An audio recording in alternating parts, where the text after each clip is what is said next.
મારા દાદા ખોડવાની દીદી મારા દાદા વહતા વસરામની દીદી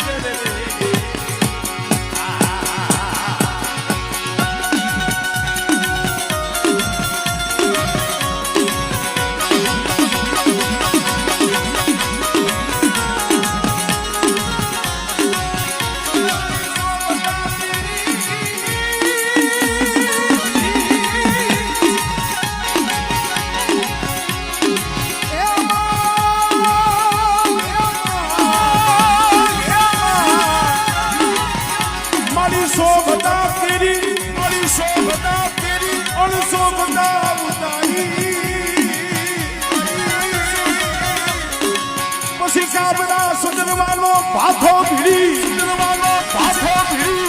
જબ ખાંડુડી શરીર અમર પિયાલો લેજે હાથ મારા બાપ ખોડવાની દીદી દીદી દીદી એ પછી ભાવથી કરજે ભોજન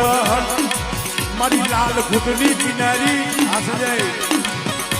મારી લાલ રગતની કિનારી મારી અમર પિયાલાની કિનારી રે રે રે રે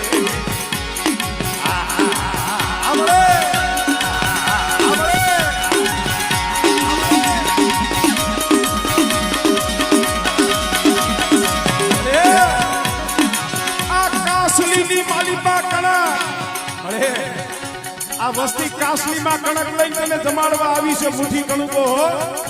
પણ બેટા મારી વસ્તીનો મુઠ્ઠી કણુકો ખાય અને જો સંદર્ભે લેખ નો લખું ને તેની મને વસ્તીની જીવને ખોટ લાગે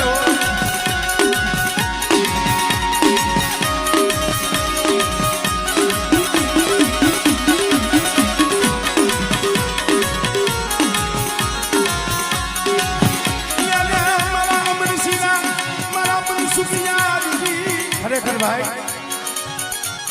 તમારા કોઈ વખાણ નથી કરતો પણ ધન્યવાદ દઉં છું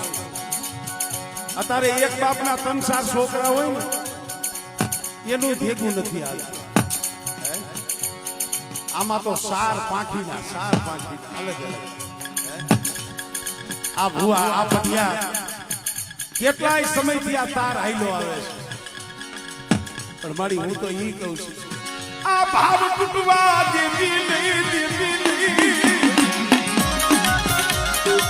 આ મારો વિખાવા દેતી નહીં આ મારો વિખાવા દેતી નહીં મારા દાદા પાણી દેવી રે રે રે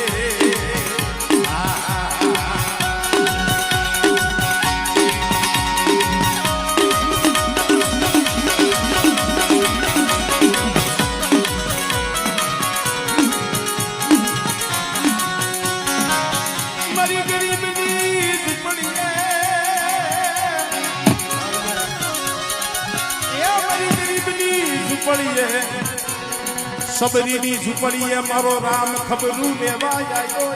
લે બેટા આ 100 મહિનાથી એક વાસા હતું હમણાં મને પસાણ સાહેબ કહેતા હતા દુનિયાના હરેથી અહીંયા આવતા હતા પણ બેટા એક વાસા નહીં આજ તો મારી વસ્તીની આમ જો ઘઉંની ભૂખ નો ભાગી દઉં અને આ કણુકો ખાવ અને મારી વસ્તી વરતવા જાય અને કદાચ આવતી ખેલે મારી જગ્યા માથે જો દાંત કાઢતા ન લાવું ને તેની મને ખોડવાની દીવી ના ખોટ લાગે